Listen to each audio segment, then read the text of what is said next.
Cette édition se poursuit dans un instant. Nous serons du côté de l'hôpital Jean-Paul II où les soins riment avec l'ambiance. Dans l'enceinte de cette structure sanitaire, une salle contiguë à celle de la réanimation sert de lieu de loisir aux grandes dames des malades alités. Nous reviendrons sur ce scandale dénoncé toute la semaine en Guinée. Et puis manifestation mardi devant la Cour suprême après la validation du décret migratoire controversé du président Donald Trump. Nous sommes aux États-Unis. 5 des sages ont validé la version la plus récente du décret. Mais les manifestants clament que le décret est motivé par des raisons religieuses. Scandale à l'hôpital Jean-Paul II, Téné, une salle de mariage y est logée dans l'enceinte de cet établissement sanitaire. L'hôpital Jean-Paul II n'offre pas que des soins, il vous offre une salle de loisirs avec des conditions d'indisponibilité à la clé. Et c'est une salle qui ne manque pas de clients. Le week-end dernier, un couple à côté de la salle de réanimation célébrait un mariage. Mais nous vous laissons voir ces images de nos confrères de Gangan TV, commentées par Jacques Lewaleno. L'hôpital Jean-Paul II. Dans ce reportage, nous le représentons par cette ambulance et ce malade alité. Pour ce samedi 23 juin, un service nous intéresse, la réanimation. Un malade dont les parents ont accepté de prendre l'image se bat contre le pire. Sous perfusion, il est obligé d'écouter de la musique. Tout près de lui, on peut penser à une manifestation de joie au quartier, mais c'est bien au sein de l'hôpital qu'un DJ procure de la joie à un couple. Le mariage. Des invités en nombre qui dansent comme dans n'importe quel lieu de loisir. Ici, personne ne se préoccupe de l'état de santé de ces Guinéens qui souffrent.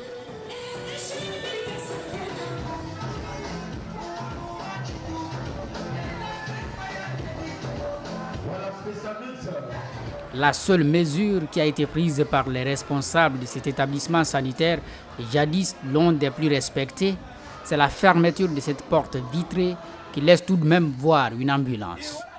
L'atmosphère de cet après-midi du 23 juin irrite cet avocat. Maître Bérété est au chevet d'un proche qui se trouve dans un état critique. Il a du mal à comprendre la situation dans laquelle l'ensemble des malades se trouvent. Vous entendez déjà la musique? Ça se passe des commentaires.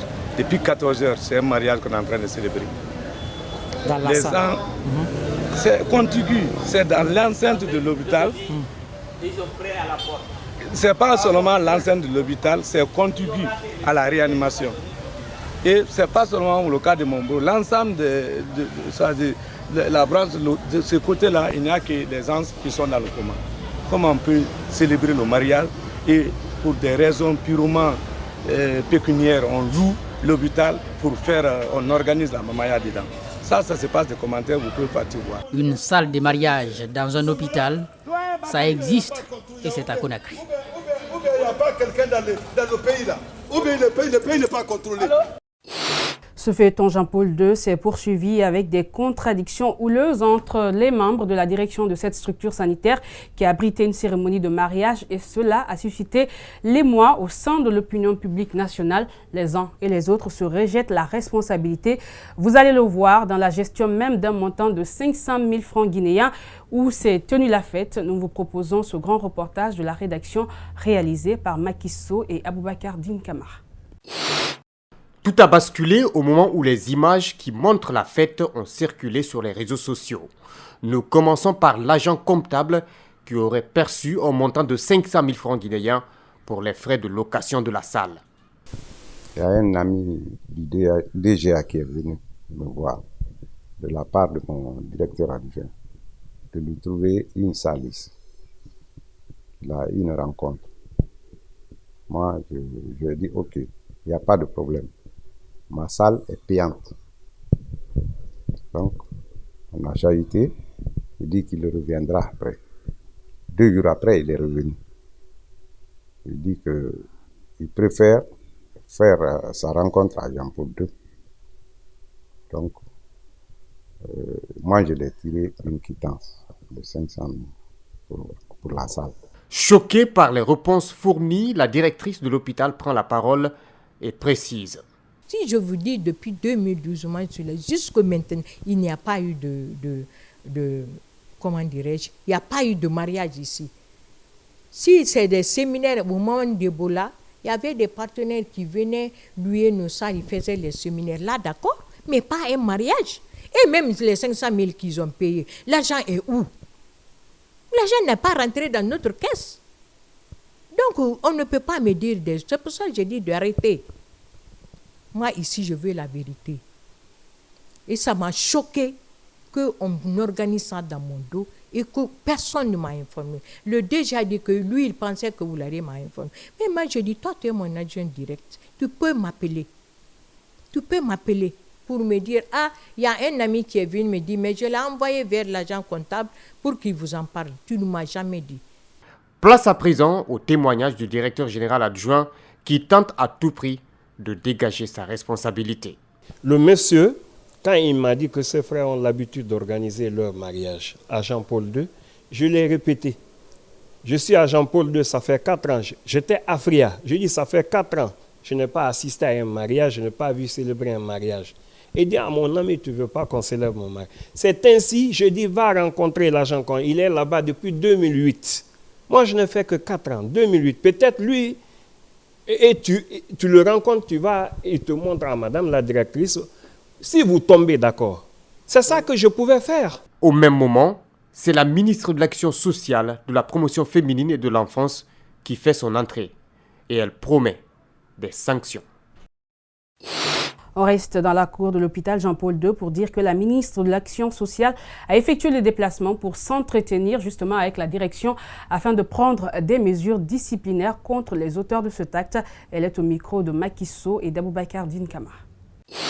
J'ai demandé à ce que l'auteur, celui qui a demandé qu'on lui remette 500 000 francs pour organiser un mariage ici, de le suspendre immédiatement, et cela est fait. Deuxième mesure, je viens de faire diffuser un communiqué sur les réseaux sociaux pour exprimer le regret du ministère de l'Action sociale, qui est le ministère chargé de la promotion et de la protection des couches vulnérables, mais également qui est le ministère chargé de la solidarité. C'est regrettable et nous ne pouvons pas concevoir cela. Jean-Paul II n'a pas été construit pour célébrer de tels événements, mais c'est pour éduquer, mais également soigner ceux qui en ont besoin, mais également s'occuper des personnes âgées. Donc je suis mal en point et d'autres mesures vont tomber. Je voudrais saisir cette occasion pour exprimer, d'abord demander pardon aux malades qui ont été choqués, présenter toutes nos excuses à l'opinion nationale et ceux qui sont avec nous, internationaux, parce que c'est sur les sites et on en parle, c'est les médias qui en parlent. Toutes nos excuses. Crime rituel à Gomboya, dans la préfecture de Koya. Une fille de 12 ans a été tuée puis mutilée par des inconnus. Ce crime a créé de l'émoi dans la famille de la jeune Marie Guilavogui et chez les habitants du quartier. Le chef du secteur a été mis aux arrêts en attendant de mettre la main sur les vrais auteurs du crime. Les autorités du quartier fustigent le manque de forces de sécurité sur les lieux. Alceni Bari, Alouba se sont rendus sur les lieux suivis. Marie était allée acheter du sucre pour fabriquer une boisson appelée Trésor. Elle ne reviendra plus. Elle faisait la 4e année. Et j'étais là le matin avec les enfants. Après le petit déjeuner, j'ai envoyé la plus grande qui est Marie d'aller acheter le sucre. Lorsqu'elle est partie acheter le sucre, elle a mis du temps. Et comme ça faisait assez de temps, je me suis inquiété et je me suis levé pour aller la chercher. Pendant que je partais, il y a une voisine à côté, une femme peule, qui m'a dit, Madame, il y a un enfant qui est en train de mourir dans cette maison qui est au bord de la route, de l'autre côté. Allez-y voir comme vous avez des enfants. Crime rituel ou quoi? Mais c'est à cet endroit précis que le corps de Marie, 12 ans, a été retrouvé mutilé, privé de son enfance, arraché de sa jeunesse. Sa famille ne sait plus à quel sein se vouer, sauf réclamer justice. Quand j'ai trouvé le corps de Marie, j'ai trouvé les cailloux, les gros cailloux sur sa tête. Et ensuite, elle était nue. Et quand j'ai même vérifié, j'ai trouvé que son sexe même était coupé. Je ne sais vraiment pas celui qui a commis cet acte. C'est pour cela que j'interpelle les bonnes volontés pour qu'ils m'aident afin que le coupable de cet acte soit vraiment retrouvé. Ce cas n'est pas une première. Cette fois-ci, les jeunes ont décidé de prendre leur destin en main. La maison que vous voyez derrière moi en construction a été réquisitionnée par les jeunes pour en faire un poste de surveillance, pour veiller à la sécurité des personnes et leurs biens. Mais le tout en collaboration avec la police et la gendarmerie. Les autorités sont vendues toutes les places, ceux qui sont à Kakuluma ici, ni rester la place des mosquées, ni rester la place des églises, ni rester la place des gendarmeries. Les jeunes, ceux qui sont là, ils prennent une disposition pour faire une surveillance, pour faire une surveillance. Si on a vu un banditisme, un bandit qu'on peut l'arrêter, on l'arrête. Si on ne peut pas arrêter, on peut appeler la gendarmerie au secours.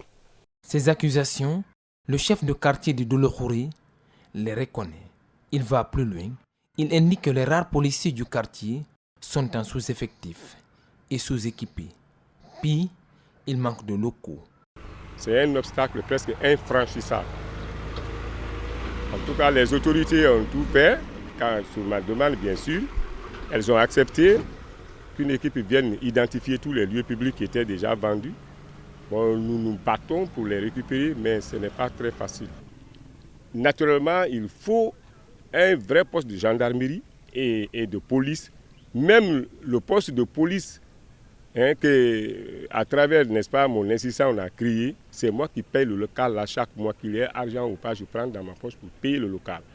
Quant à la gendarmerie, j'ai couru pour avoir un local, sinon les autorités ont accepté. Mais jusqu'à présent, je n'ai pas trouvé un local. Aux dernières nouvelles, le chef de secteur serait interpellé et détenu à la gendarmerie de Dubreka, ainsi qu'un déprimé mental qui rôdait autour de la zone du crime. Et puis on parle sport, Mondial Russie 2018, fin de parcours pour le dernier représentant du continent. Les Lions du Sénégal ont été battus jeudi par la Colombie sur le score d'1-0 alors qu'il leur fallait juste un nul pour se qualifier. Cette défaite du Sénégal a été mal vécue par les amoureux du Curon qui suivaient le match avec beaucoup d'attention. Abdoulaye Sadio Diallo et Ibrahima Souri Kamara ont tendu le micro à quelques-uns et suivaient donc leur réaction. Mon équipe, c'est le Sénégal. Il faut le reconnaître. Je ne m'attendais pas à l'élimination aussitôt du Sénégal. Mais le match qu'il a livré face au Japon, je me disais que c'était une occasion qu'il fallait franchement saisir pour se qualifier, quoi. Mais le fait que le Sénégal n'a pas pu gagner ce match, franchement, j'avais des doutes quant à sa qualification face à la Colombie. Oui, bien sûr, c'est une déception parce que c'est l'équipe africaine sur laquelle, en tout cas moi personnellement, je comptais. À l'heure où je vous parle, ça me fait très mal. Ça me fait très mal de voir tous les pays africains en dehors de la compétition. C'est vraiment triste. Ça, c'était le seul espoir de toute l'Afrique. Ça, il faut le dire. À l'heure où je vois, c'est décevant. On a tenu le match jusqu'à 75 minutes comme ça. Et même match nul, ça nous rangeait. Match nul, on est qualifié. Mais regarde comment le but a été pris. Bon, actuellement, ça fait très mal quand même. Vraiment, ça me fait très mal quand je vois le dernier espoir, s'il faut dire ainsi, le dernier espoir africain éliminé de la sorte. Ça me fait très mal, franchement. Ce qui n'a pas marché, il faut se dire la vérité, c'est la tactique de l'entraîneur. Parce que la première mi-temps, ils avaient la chance de scorer. Mais on a vu qu'à la reprise, l'équipe a un peu reculé, de sorte qu'elle a pris un but à presque la dernière minute. Ça dépend du choix tactique de l'entraîneur. Aux États-Unis, je vous le disais en titre, des manifestants se sont rassemblés mardi devant la Cour suprême après qu'elle ait validé le décret migratoire controversé du président Donald Trump. 5 des sages ont validé la version la plus récente du décret, mais les manifestants clament que le décret est motivé par des raisons religieuses.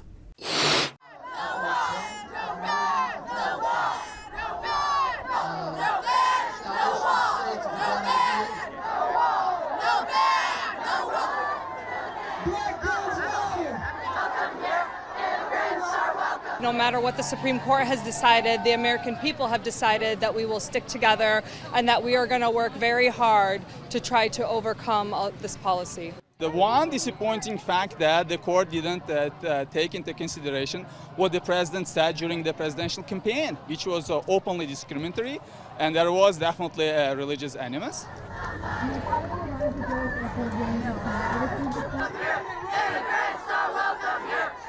What we're looking for as Republicans, I can tell you, is strong borders, no crime. What the Democrats are looking at is open borders, which will bring tremendous crime. It'll bring MS-13 and lots of others that we don't want to have in our country. Un succès contesté mais historique, le président turc Recep Tayyip Erdogan a été réélu dès le premier tour dimanche soir pour se succéder à lui-même. Selon les résultats définitifs, le chef de l'État sortant a obtenu entre 52% et 53% des voix contre entre 30% et 31% pour son principal adversaire du parti laïque de centre-gauche CHP. Je vous propose de les suivre, lui et son principal rival qui accepte d'ailleurs sa défaite et exhorte le chef de l'État à être le président de tous les Turcs. Et suivez donc ces images de nos confrères de l'AFP. Arkadaşlarımla yaptığım istişarede de şifalar versin. Şu anda inşallah doktor birliğimiz, beraberliğimiz daim olsun inşallah. Sağ olun, var olun. Bizlere nasip edin. Değerli kardeşlerim, milletimiz için çok daha farklı bir dönem olacak.